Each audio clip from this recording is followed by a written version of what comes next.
From Tally to Cali, It's time to wake up. Wake up! Wake up! Warchant.com is your ultimate Seminole sports source. And this is Wake Up Warchant, presented by Corner Pocket Bar and Grill. One ball, corner pocket. Now here's Warchant.com's Aslan Hajavandi. And Corey Clark. Such a remarkable sound. Yeah, such a remarkable sound. Wake up! What is up? It is Wake Up Warchant. It is presented by Corner Pocket Bar and Grill, the unofficial home of March Madness in Tallahassee. They're special today on this Monday, this fine Monday. Build your own burger, $8.99 lunch special, 11 in the morning to 3 p.m., and you also get a side. Check them out, Corner Pocket Bar and Grill in Tallahassee, Florida. Warchant. Got a little news about Corner Pocket, Aslan. Go for it, Clark. Tuesday evening, 7 o'clock at Corner Pocket, Warchant will be hosting Florida State Sports Trivia. It'll be Tom Lang in attendance doing it. Nice. I, not to get too inside the weeds, but as people know, listening to this, I might have, I'm not much of a drinker. But I switched to maybe vodka one night and didn't realize that I made a promise that I had. Didn't until I heard it a few days later that I had talked. Because I had talked to you. I thought it would be fun to do like a Warchant trivia thing. I didn't know I had said it so emphatically one night. So anyway, I kind of got us on the hook for it.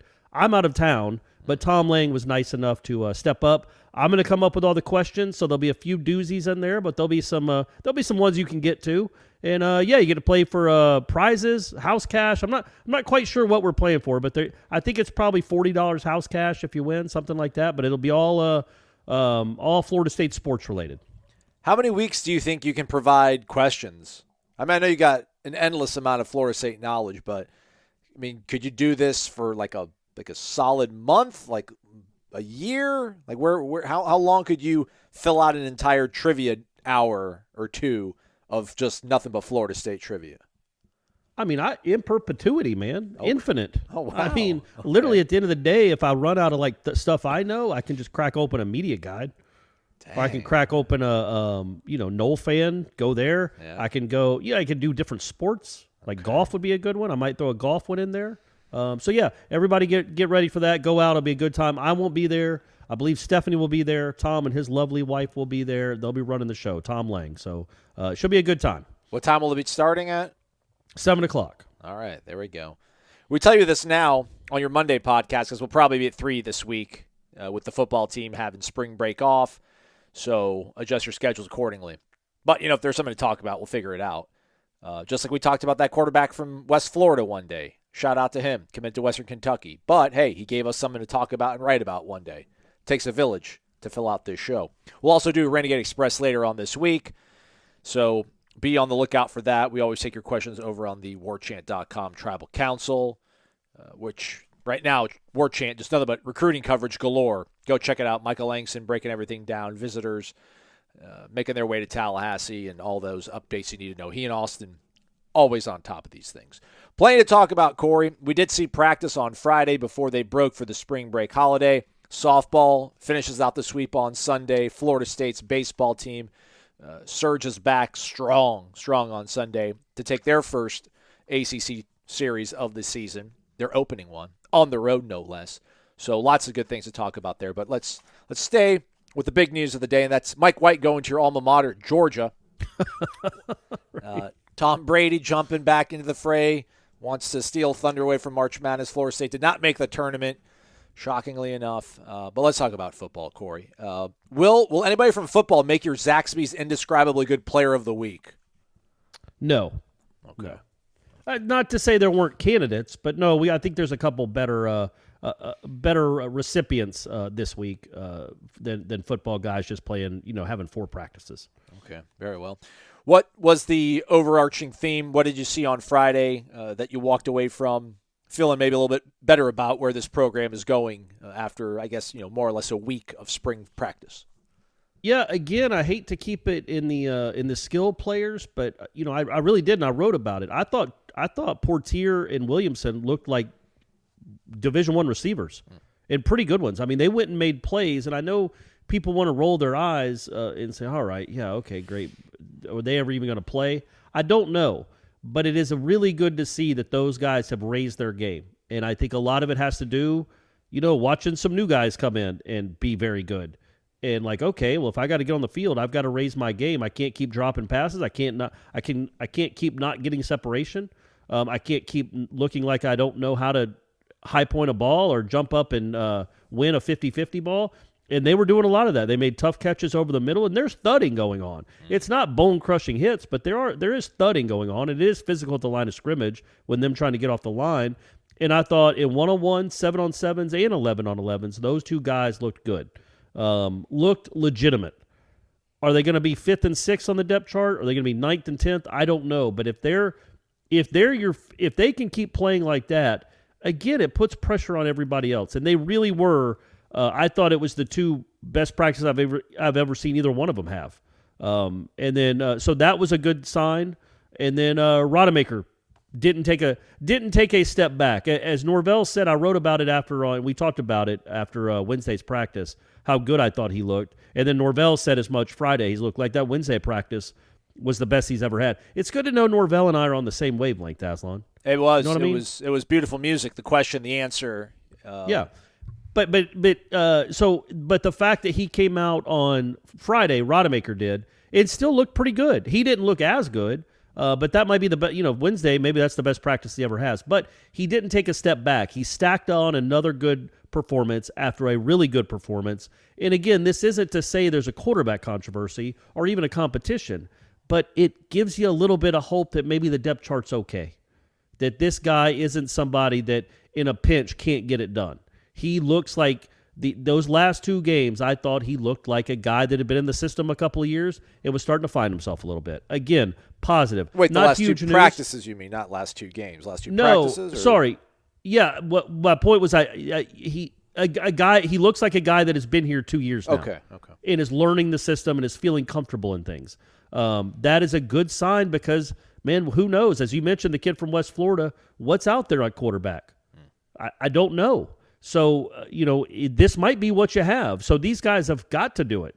And it's encouraging that at least he's shown the ability to improve and look like a legitimate Division I quarterback. Is he going to beat out Jordan Travis? No. But if Jordan Travis goes down, is Tate Rodemaker going to embarrass you and you have no chance to win? Who knows?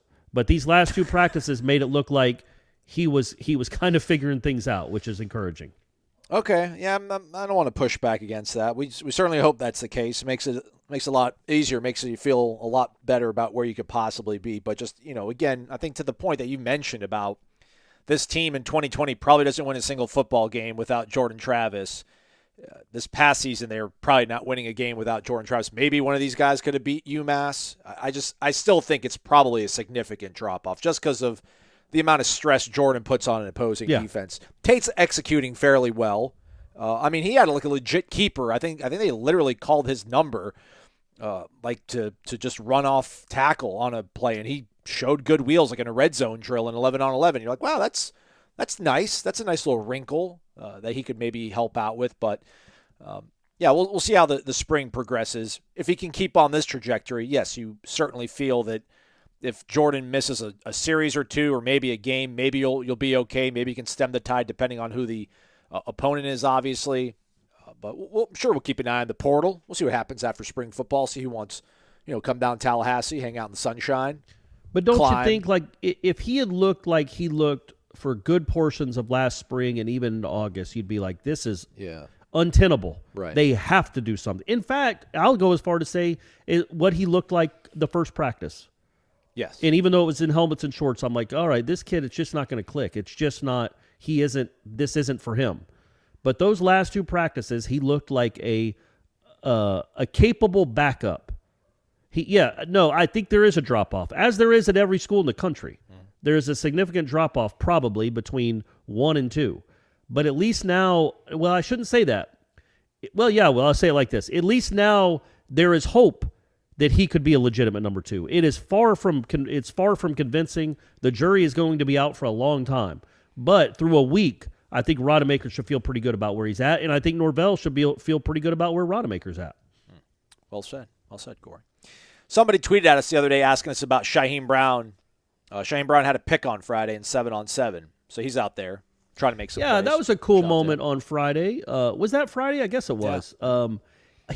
I don't know that he got beat or he was just late getting into coverage. It was one of those catches that I think Portier made it. It might have been Williamson. Either one. It was a 60-yard touchdown from Rodemaker in 7-on-7, where I think Williamson bobbled it a couple times but caught it, but he easily got by the defender. He was 2 steps clear of the defender. Maybe it was Brown that he beat coming on. I'm not sure. All I know is that Brown was walking off the field kind of slowly and kind of, a little bit hangdog after that play, holding his helmet, and Jamie Robinson, who's not competing or isn't maybe going through all the drills, but he's out there and he's a voice and he's he's a great teammate, which is this something we were talking about last week about guys that are going to be leaders. Jamie Robinson walks over to him and starts talking to him and basically saying, "It's all right, man. Pick your head up. It's all right. There'll be other plays. Let's go," like that, and kind of encouraging him and taking him under his wing. And then 7 minutes later, Brown had an interception. And then, he caught it on the ground, but he still got up and ran the other 90 yards all the way to the other end zone, into the offensive line drills. Like, that's how excited he was about it. And that was cool to see, man. Those are the kind of things that's what it's neat about getting to watch practice. You see things like that. You see a teammate go over, kind of put his shoulder around a kid that doesn't feel good about the way he just played, and then 10 minutes later, there's some redemption, and the kid is so excited he's running down the field celebrating. And Norvell's running with him too. Like, he's blowing his whistle. They're all streaming down the field. They were all excited about Shaheem. That was good to see. Yeah. Other players who are usually overshadowed, figure give a little shine to some of the other guys. Our guy G-Reg, a.k.a. Greg, down in Boynton Beach, was asking about Omar Graham on the live show. Omar Graham had a nice 10-minute stretch there where he made several plays on Friday, had a pass breakup, also had a real good solid tackle in pursuit of somebody. So good to see a freshman linebacker out there making plays. You talked about these guys thudding up. He had more than that. He had an interception. Did I have? I don't find that. Yeah, no, he had an interception. It was a ball from Duffy. He had a fumble. I know he caused a fumble too. Yeah, he caused a fumble too. Yeah. But literally in the same 7-minute stretch, he had a nice tackle in the open field, or just really good coverage. The next time he was covering a running back out in the flat. Not out in the flat. It was more of just like an out route by the running back. He was right on the running back's hip. Duffy made a bad throw behind the running back, and he ripped it and picked it and took that to the house, and then forced a fumble 3 minutes later. And a couple other times later in practice, he made some plays that stood out. Again, not thinking that kid's going to see the field much this year unless injuries happen. But maybe he's a natural playmaker. That was good for him. But 2 turnovers in the span of 4 or 5 minutes. Yeah. Real nice tackle for loss from Bishop Thomas in 11-on-11. Yeah, had him that was the hit of the week. Yeah, that was solid. Also, you talked about these guys thudding up. There was a play there where Rodney Hill busted loose in 11-on-11, and he met up with Damori Tate, and Damori Tate planted him with his shoulder. Yeah. Thudded him. No wrap up, nothing, but was like, hey, freshman, welcome to college. So that was kind of good to see Damori make a play of that kind of stature, that nature, in that play. So Jordan Young also had a lot of checks. He even had he got 2 check pluses out of me on Friday. So 3, look at that, 3. So he's out there trying to make things happen. Again, these aren't guys I necessarily think are going to be difference makers for Florida State this season, but these are players that for whatever reason people do ask about, and just want to kind of keep you folks in the loop on this sort of thing. Do you remember the touchdown that Tate threw to this? I'm going to go with the student assistant who marked it incomplete. I know Norvell got stoked and called it a touchdown, but there was a throw in the corner back to Pittman. Yeah. Was that a touchdown for you? It was good. Good throw, good catch. I don't think he got in bounds because it was on the complete opposite side of where I was, but the student manager was like, no, it was incomplete. But Norvell was kind of like, it looked like the student manager was saying he was juggling it. Yeah, I don't think he was juggling it. I was more wondering about whether his foot got in. Yeah. Because it looked to me like it was a clean catch. But yeah, in the other play that Pittman had, he had a diving catch where I think if you went frame by frame, he probably landed on the ball, but he sold out like Superman flying out to make this catch on a ball that was just a little bit overthrown. And then that play by Pittman in the corner of the end zone, whether he got in or not, obviously that's very important. It's not a catch if he didn't get in. Right. But the fact that he went up and snared it like that in traffic in the corner of the end zone, went up and high-pointed it, got it. Again, that's just good to see. It's good to see just by osmosis. Maybe this stuff is rubbing off on the other receivers. Because, go make contested, tough catches. You have to. They're not going to scheme you open where you're running 12 yards wide open. That's not going to happen every play. Let your quarterbacks know that if they have man-to-man coverage, it's press coverage, you're not that open. You can go still make a catch, and they can trust you if they throw it to you. Because right now, why would Jordan Travis trust any receiver unless he's open? You know what I mean? Mm-hmm. He's never had a guy that really went up and snagged the ball for him. So it would be that stuff, that trust slowly starts to build with plays like that. What do you think about how they performed in red zone? We saw a lot of red zone on Friday before they broke again for the spring break holiday. They're taking off this week, but they did a lot of red zone when they went to 11 on 11. They usually, I think, they do about 4 possessions of 7 on 7 and 4 possessions of 11 on 11, but they went red zone. They each had 2 3-play series, Jordan, Tate, and A.J. Duffy. I know we talked about the defense kind of looking a little bit better the first day they were in pads. I thought the offense got the better hand on Friday, though, especially when they went to red zone. I did too. And, I thought they did really well. All 3 quarterbacks, I think, had multiple touchdowns or at least a touchdown throwing. And I think Duffy finished off the first week with a throw to Jordan Young in the end zone for a touchdown. Shoulder, a nice real rollout. nice, real nice back shoulder throw. Yeah, and a good route and a good adjustment on the ball by Jordan Young. And that's the stuff, again, you start seeing guys that have never done it start to slowly do it. I thought the offense overall was better than the defense most of that day, but especially in the red zone. It's hard to gauge when you're not really tackling. But, I thought, and again, the middle of that line, man, I think the middle of that line, especially if maybe there's a chance that Darius Washington plays guard, that could be Trayshawn Ward could live there with those 3 dudes, with Gibbons, Lyles, and Darius Washington. Not saying anybody's winning those jobs. We don't know yet. They've all worked, especially Lyles has worked with both teams.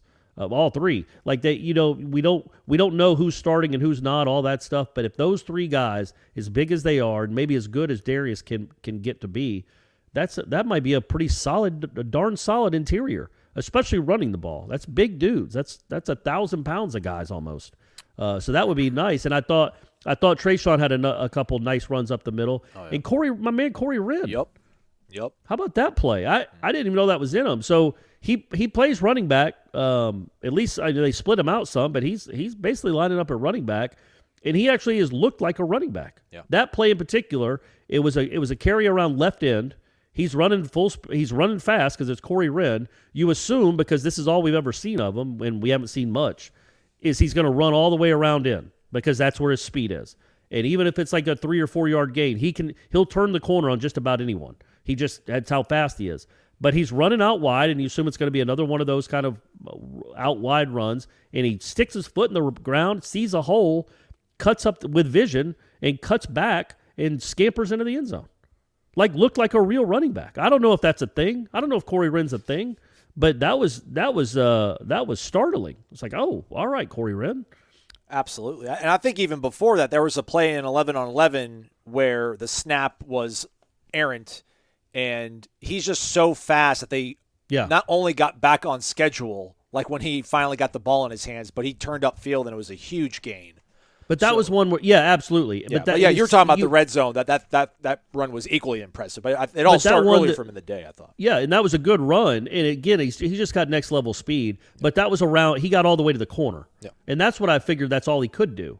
But that move, that one little move, was like, Corey Wren, you'll cut it upfield and you'll see a hole and you'll hit it. So who knows if he's a thing? I don't know. But we know he's fast. And he's looked, at least early on, without being tackled, so there's always caveats, he's looked pretty good with the ball in his hands. Yeah, I've got a nice play out of Trayshawn in red zone, like an actual catch for a touchdown. Even DJ Williams got into the play later on with a nice red zone play. Lawrence Toafili I've got with a plus play inside the red zone. So it's encouraging, man, to see that offense perform that way against, defense that's got pretty much everybody out there doing what they can, running pretty strong. So if the red zone Jordan Travis just looks as cool and calm as can be.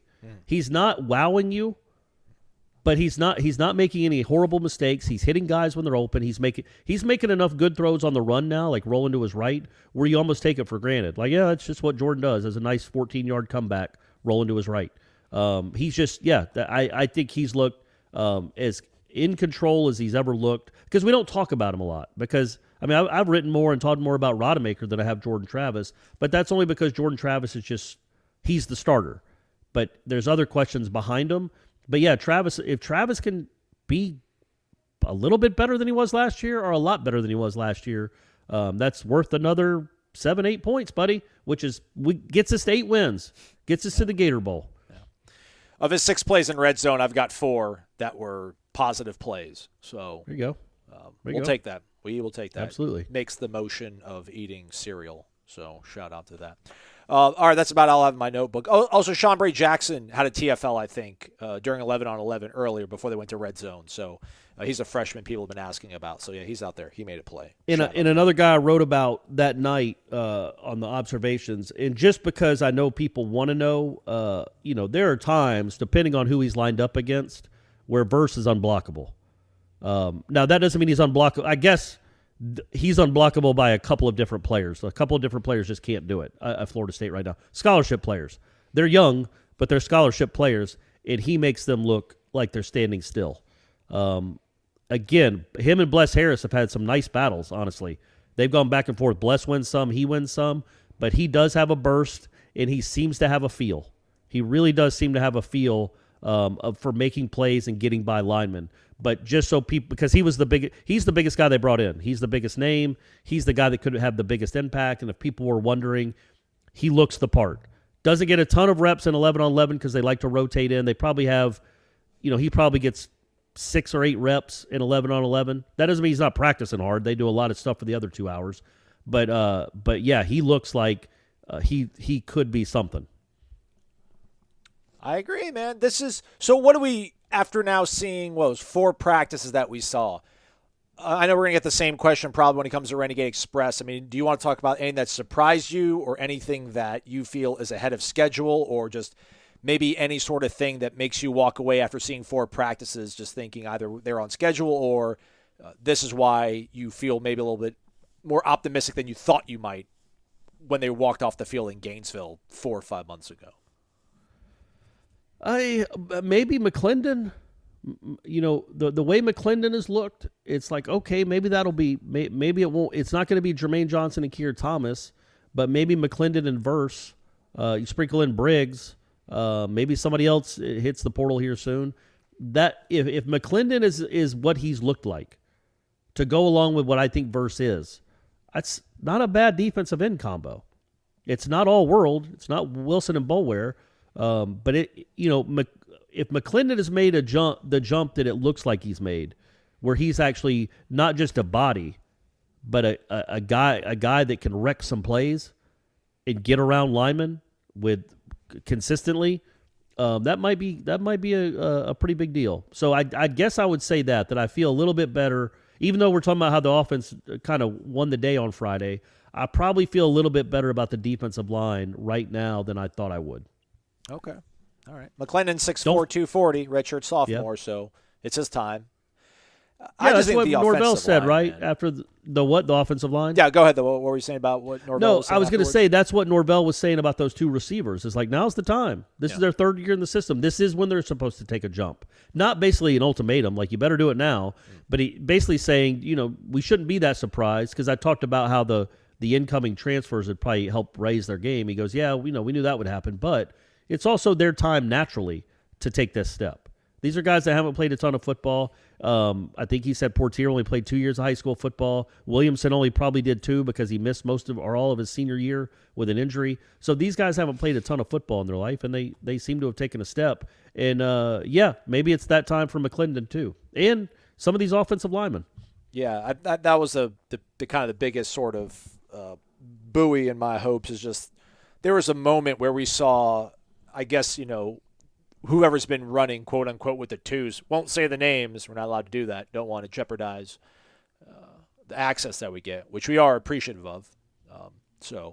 But there was a moment just looking at those guys, like I think half of those guys might be competing for the first team reps and actually might end up holding on to it. Like that's in how good of a place they are right now, where they have that much depth at offensive line, which I think is that's probably, I mean, maybe more so than anything is why these practices look so much better.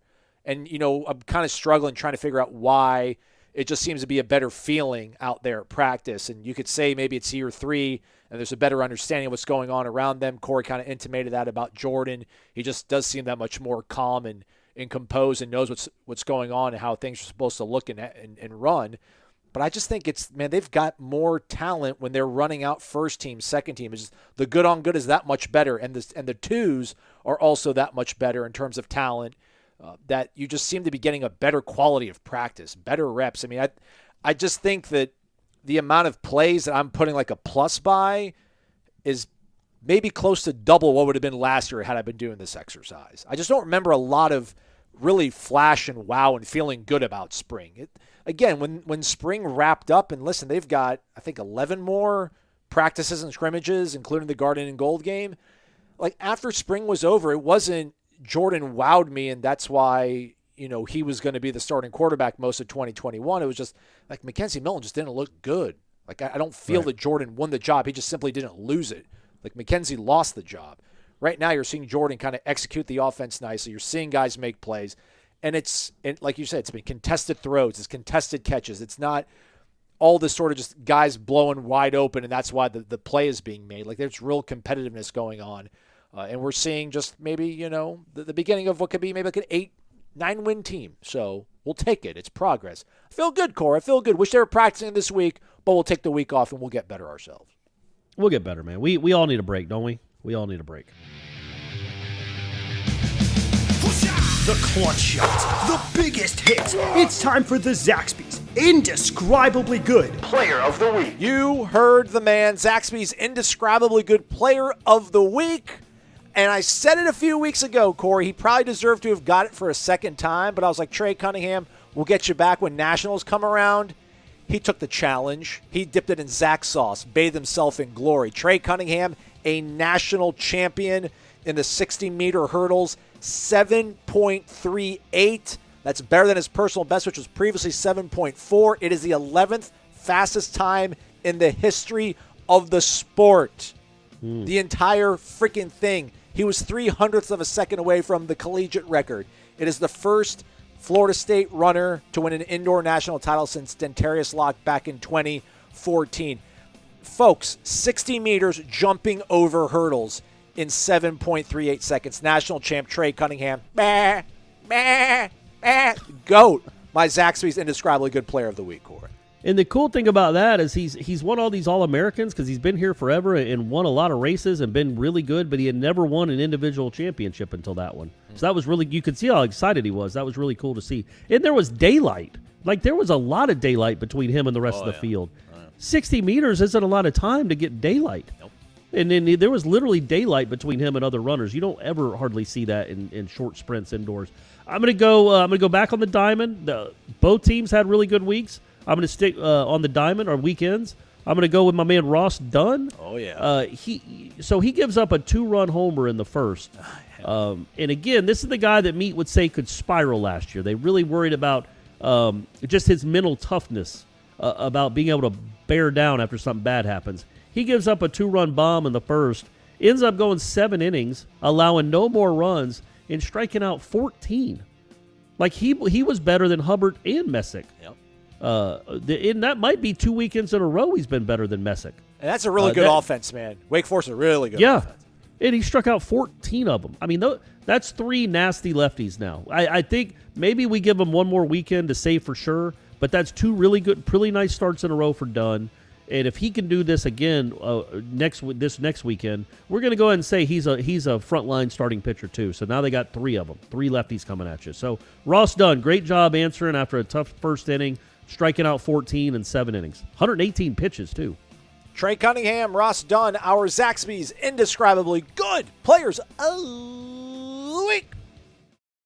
All right, let's dive back into the diamond, Corey. Florida State, first road series of the season, first ACC series of the season. It gets canceled Saturday, doubleheader Sunday. They looked pretty bad on Friday. Parker Messick got roughed up. They dropped their first game against Wake Forest. Everything looks bad. Our pets' heads are falling off and all that kind of stuff. And then on Sunday, just absolute, just gutty frontline performance out of Bryce Hubbard and Ross Dunn, who you mentioned earlier.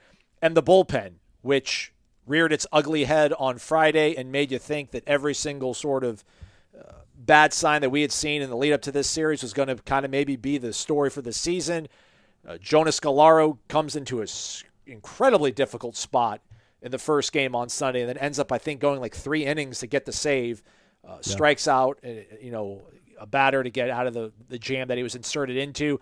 I think he came on, Jackson Baumeister came on in relief of Bryce Hubbard and I think walked a guy and then fell behind 2-0. Jonah comes in already down 2-0, falls behind 3-1, but ends up getting a strikeout.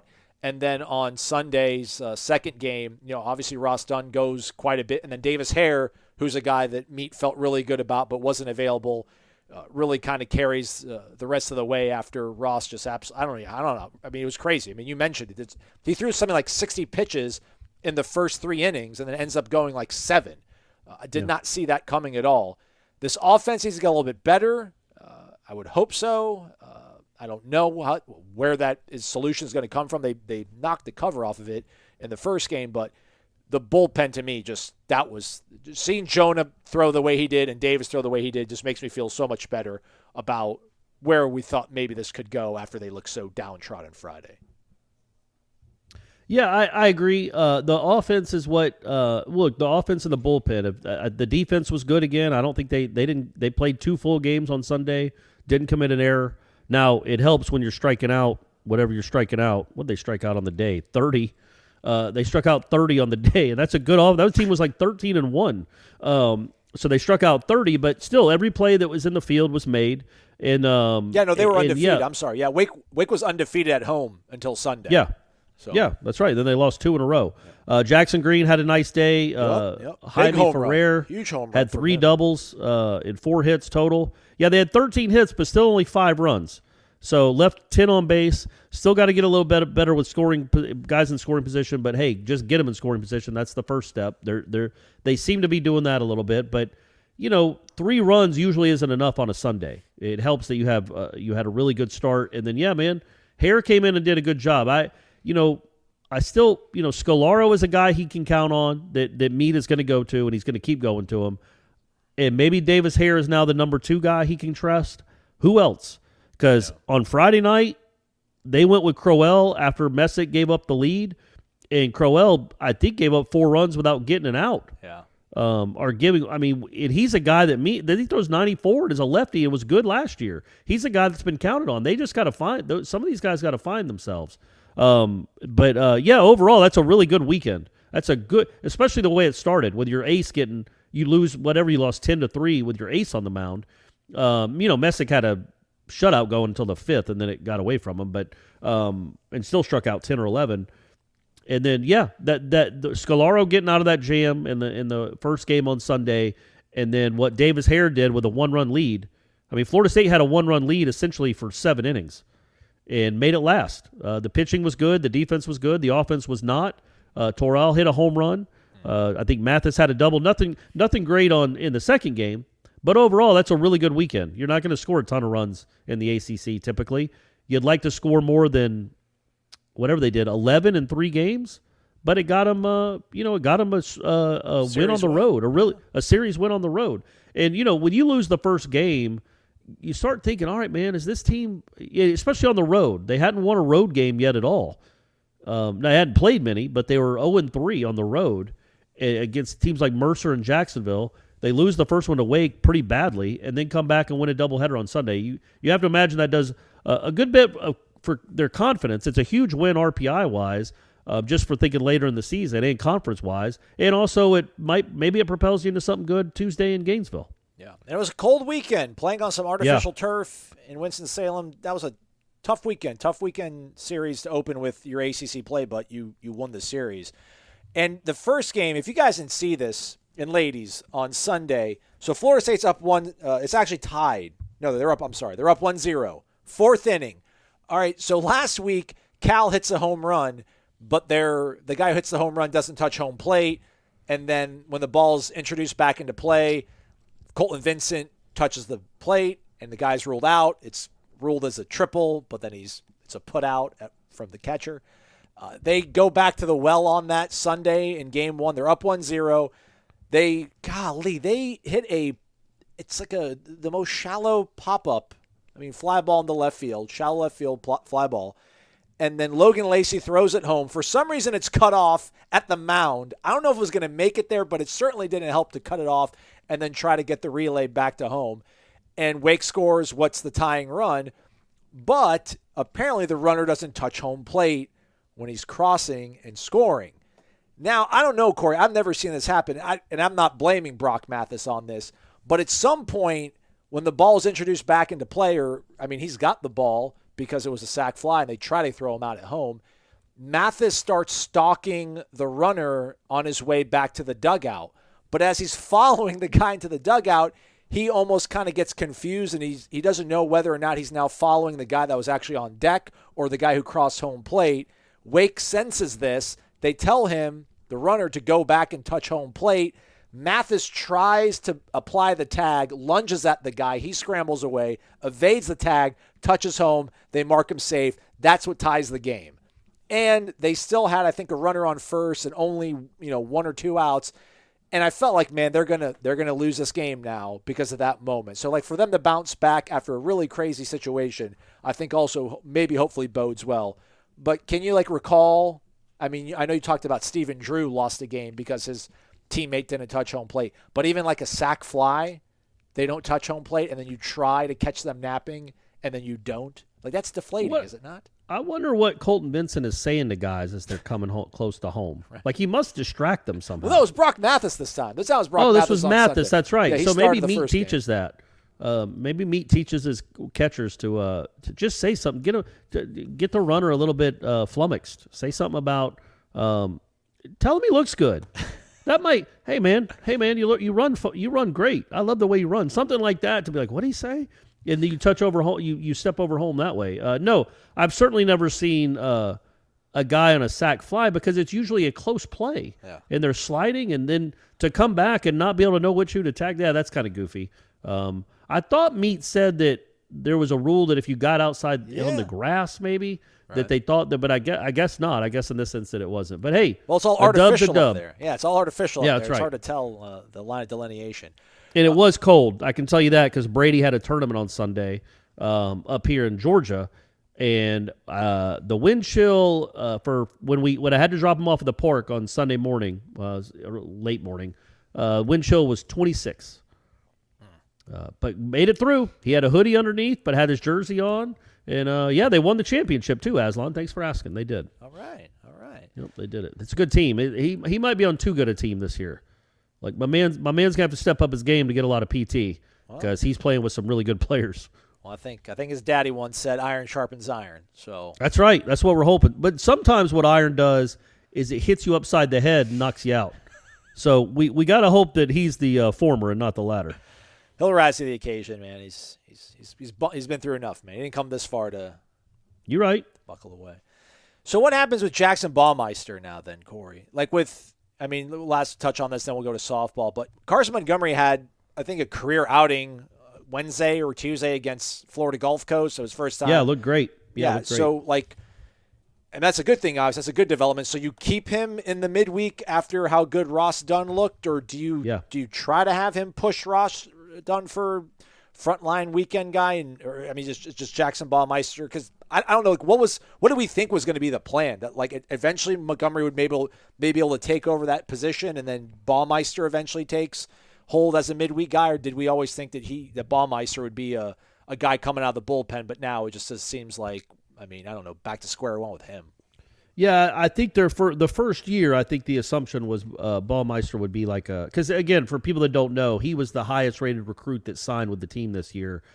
He turned down a lot of money, allegedly, supposedly, to come to Florida State. He threw his first inning at Florida State was in that opener, and he struck out a kid with a 97-mile-an-hour fastball. There's some stuff there that's not normal, but he has not been good at all But he's a freshman, so you get it. But it doesn't matter who he's pitched against. It's not been pretty, and even with that stuff. So I think the thought was he would be a vital bullpen piece, maybe a guy that even challenges for the closer role by the end of the year. That's what I think. No, I mean right now you've got, if Montgomery again, I'll judge him a little bit with how he performs against Florida on Tuesday as well. But you seem to have 4 pretty darn good starters. There aren't many teams in the country that can match this. But you need more than 4 good starters because you got to pick it up. Not to win a regional. Not to win a regional. Well, but you still got to score runs. Yeah, you got to score runs. You got to make contact, and you've got to the bullpen has to pitch some. And again, right now, Baumeister I think was a guy they really thought would be a big part of their plans in the pen, and then they put him in he keeps trying them. Which is what he wants to do. Like, he's going to keep running those guys out there. That's one thing that maybe his dad, a legitimate knock against his dad was he'd give you a couple chances. If you weren't getting the couple chances, you weren't going to pitch again unless it was 20-0. Well, in the postseason, you need some arms, and you need guys with confidence. You can't just have 2 guys in the postseason in the bullpen that you trust. Right now, it looks like Florida State's at 2 with Hare and Scalaro. They need to make that about 5 or 6. But Baumeister right now is not one of them. Like that was a quick hook. With good reason. If you're going to come out there and keep walking guys and keep not challenging guys and keep nibbling, get off the mound. Bring somebody in that will throw strikes and challenge kids. You've got really good stuff. Quit nibbling. But anyway, yeah, that's probably enough about baseball. But yeah, I think that they would like him to be a vital bullpen piece, and it's still March. June is 3 months away, Aslan. Okay. Maybe he'll find something. Let's hope. Let's hope. Meanwhile, Lonnie and the ladies, they take their ACC series, but they sweep it. That's what they do. Taking down Georgia Tech in Atlanta. They're now 23-1 on the season. Kat Sandercock with a career-high 10 punch-outs in just 5 innings, I think, in Sunday's game. Yeah. So, because apparently Danielle Watson went for the first 2 innings. So, that's a pretty solid 1-2 punch, and that's all you need to get through a regional and a super regional and get back to Oklahoma City. There were a couple good games too. Like they played a doubleheader on Friday. Again, the weather in Atlanta on Saturday was nuts. It was I don't know. It was like a British Open. It was 9 degrees and windy. The wind chill. I mean, was it was 30 really mile an hour 9? gusts. No, but it was close. Yeah. So they decided to do a doubleheader on Friday for the softball team, and then not play Saturday because the weather was going to be so bad, and then come back and play the single game on Sunday. So Friday they win the first game really easily. Then the second game goes 12 innings. Oh, wow. Yeah, it goes 12 innings, and they win essentially on a Janai Kerr grand slam in the 12th inning. 12th or 13th. It went a long time. So that was a really long day of softball. And then they come back and get down 2-1 in this game. Michaela Edenfield hits another. I mean, I don't know if you saw the 8th of the year, but if you saw the video of it, it's. I mean, the center fielder for Georgia Tech just stood and watched in awe. It went over the trees. It went into the forest. There's not even a forest in Atlanta, in downtown Atlanta, but she found one and hit it over it. Just another moonshot by her, and they went in 3-2. So again, not easy. The ACC's gotten a lot better in softball, which is good for later on in the year. It makes you a little more battle tested. But yeah, another series win for them. 23-1. I assume they're still going to stay third. They're third, right? I think in the country. Yeah. I think Oklahoma and Alabama are 1-2, and then Florida State's 3, and that seems about right. I think Florida's 4, so they're nipping on the heels. They play again. They play coming up. I don't know if it's in a few weeks, but they definitely have a couple games with Florida coming up, and they play a one-off against Alabama coming up in the next month, maybe.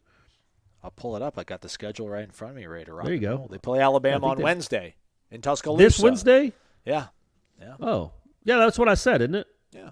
Lipscomb. Yeah, I think I said they play them Wednesday. They're on the road. They're going to be in Nashville taking on Lipscomb Tuesday, and then they'll go down to Tuscaloosa on Wednesday to play the Tide.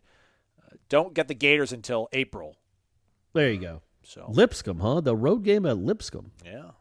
All right. It's cool. You get to go to Nashville. That's a fun trip. Yeah. And I assume it's spring break, so they probably left Atlanta today, went up to Nashville. That'll be a fun trip for them. That's probably a fun bus ride when you just swept a team and you're 23-1 and number 3 in the country. Just hang out the honky tonks, have fun with it. How do you how do you hit a grand slam in extra innings of a softball game? I feel. I mean, you got a runner off in the second. Everybody just kept walking. You get 2 walks. You're the visiting team, buddy. I know that, but I'm just saying, like, you start off with a runner at second. Like, they just kept singles. They had 2 singles. No, they don't. They were doing that. I'm pretty sure they were. That's the international tiebreaker rule. I think that was just the tournament in Clearwater that was doing that okay. for the UCLA game. No, normally they're just because again, they would have scored at least a few runs during that time. So no, I think these were just straight up extra innings, and they finally got some runners on in the 12th and hit a 4-run bomb. Bada bing, bada boom. They're doing it. Are they back to being a power hitting team, Corey? Yeah, or they just do everything any way they want. Not like they were. Like they were close to setting the all-time record for home runs in a season for a team, like in 2019. They're still not that, but yeah, Harding had one. Kerr had one. Mac Leonard, I think, had one. Then obviously Michaela's on Sunday. So yeah, they got some pop, man. Janai Kerr was a 3-run home run, by the way, wasn't it? Oh, that's what I said. That's what I said. Again, you misheard me 3 times when I said grand slam. All right, my bad. A grand slam in softball is a 3-run home run. Right. You know that. Yeah, that's what's the international rules. Hey, before we get out of here, though, we have to mention, obviously, the Florida State men. I don't know if y'all are watching the Selection Sunday with bated breath, but they did not make it. And neither did A&M, by the way, huh? That was kind of – I thought they would have – getting to the SEC championship game, beating the teams they beat, I thought maybe that would be enough. But the Florida State women did make it. Barely.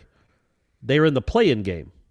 Oh. Yeah, they play – they're an 11 seed. They play Missouri State, I believe, on Friday. And if they win that, they play Ohio State, who is the 6th seed. But this is the first year I think that the women have switched to 68 teams too, like the men. Mm-hmm. So if they hadn't have done that this year, that I guess that implies that Florida State wouldn't have made it or might not have made it. But they did make it. They're in. So congratulations to them. I know it was an up and down season, but hey, you're in the big dance now, which is exciting for them. And they get to play Missouri State. Saturday.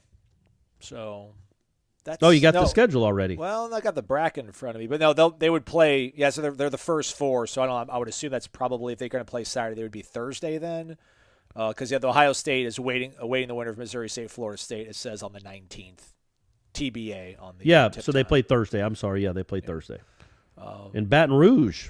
Really? Okay. Florida State's had some nice moments in Baton Rouge in the postseason here lately with with Drew Mendoza's walk-off, sending 11 to Omaha, and then last year beat the softball team, getting out to Oklahoma City by beating the LSU team. So maybe they'll keep that magic going.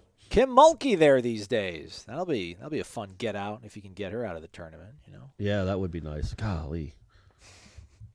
All and right. then we should obviously end with Tom Brady. How about that? I mean, just go home, man. What else? He what tried. Else He didn't like it. It didn't take. 40 days. I think he wants to do something else. At least we weren't the guy that you see this the guy that caught his quote unquote last touchdown, like bought it for like over $500,000 at auction.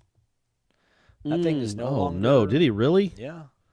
Oh, that's tough, man. Well, somebody that's willing to spend $500,000 on a football, probably you can't feel that bad for. Right. He's got some other things going on in his life that apparently make him able to do things like that. Maybe you just make it. I mean, it's a good story, though. I guess, right? Like this, we thought it was, but when he came back, this was the last one before he came back, and I'm the guy. Yeah, I was the guy that did that. Yeah. Remember he missed those OTAs those 2 weeks when he was retired. This was the last ball he threw before he. So he's a Buccaneer, right? Like he's still Tampa's property, right? How about that? He ain't going anywhere. Even his tweet said he's back with Tampa, so he ain't going anywhere. His body's too. He needs the heat. Get those joints moving at 46 or whatever he is. I don't even know how old he is. Yeah, but it is kind of crazy when he had a good year and threw for a ton of yards, and it's like, man, you only get to do this for apparently not with him. But if you can do it, if your body still allows you to do it, and you're still good, why not do it? It's got to be awesome to be Tom Brady during an NFL season. Yeah, I know it's a lot of work and it's a mind drain, and physically and mentally exhausting. But still, if you're good at it, you got the rest of your life not to be an NFL quarterback. Ride that bad boy out as long as you can. I know, but man, it just takes one play for not that you're going to be a catastrophic injury, but maybe week 8 he gets sacked, blindsided, blows his knee out, and that's it. That's a wrap. Yeah. I mean, Right. whatever, man, it doesn't affect his career. Everybody's going to go down as the greatest ever, but, like, wouldn't you want to go out on your terms? But who am I? He's a winner. He can do what he wants. All right, if you've made it this far, folks, and you're planning to go to trivia on Tuesday night, this is our secret. But I'm going to go ahead and give you one of the questions. There's going to be 30 of them, so this is just one. So it's not like you're going to win anything just by this one question. But if you've been a good enough listener and a big enough fan, and are actually planning on going out there, and you've waited this long and answer, here's going to be one of the questions. I'm not going to tell you the answer, but it's going to be a Heisman Trophy question. Of the 3 Heisman Trophy winners at Florida State, which one did not play another sport while he was at Florida State? Oh, I like that. I know the answer to that go. one, too. All right, I Yeah. like that. That's good. Yep. I like that. Good. And then I know nothing related to Florida State or our jobs, but just a PSA, guys. If your significant, or ladies, if your significant other tries to get you into watching the Netflix show Love is Blind, don't do it. I somehow Do you have a significant other? No, but I just, I'm in the midst of an existential crisis right now, Corey. So I just, I watched the first season, and then people kept telling me about the second season. I'm like, I guess I'll see what's going on. I hate it. It's just so toxic. But the twist here, Corey, is that you need to maybe make sure Stephanie doesn't get into her Netflix account. They're coming off with a show called The Ultimatum, Corey. It made me think of you. So this is the premise of the show. There's like 10 couples or whatever. Somebody in that couple, one of the people in the couple, in that dynamic, wants to get married. And the other is like, not yet. So the gist of the show is that they're going to break off the couples and they're going to match them up with other people that they are compatible with based on, I don't know, some sort of off-screen test or questionnaire or whatever.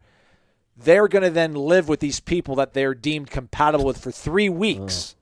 Right. And then at the end of the 3 weeks, they either say, all right, like this makes me realize I love her or him more, and I will propose, or it's going to be like, oh, wow, they're really cool. There's something better out there. I don't want to get married to you. Or maybe you'll be like, this person I've been with for 3 weeks is really my soulmate. I'm going to pick him or her. So it's called The Ultimatum. Maybe keep Stephanie away from that one. That's good. Guys, go read a book. Yes. Go read a book. Y'all don't need to watch that stuff. Yeah. Oh boy, what kind of premise is that? It's just terrible. Wrecking people on national TV. Wrecking the world. It's global. It's good stuff. Good stuff over at warchant.com, your ultimate Seminoles sports source. Again, football team off this week, but we've got plenty of content, especially recruiting. We'll also look back at what's happened here in the first week of practice and what we can take away from it. We'll do 2 more shows for you at minimum, including Renegade Express. So be on the lookout for that thread. Post your questions in there. For Corey, I'm Aslan. Thank you for making it to the end of this. Those of you who do, we love you all. It's been Wake Up Warchant, presented by Corner Pocket Bar and Grill. Warchant.com is the ultimate inside source for FSU football and recruiting. And now you can get in on the action for free for an entire month. Warchant.com is offering a risk-free 30-day trial subscription. Get full access to the #1 website covering the Seminoles just by entering the promo code WARCHANT30. That's WARCHANT30. Sign up and get in on the world's most active FSU message boards. Receive breaking news, stories from our award-winning staff, plus get exclusive interviews and videos. Just enter the promo code WARCHANT30. Warchant.com, your ultimate Seminole sports source.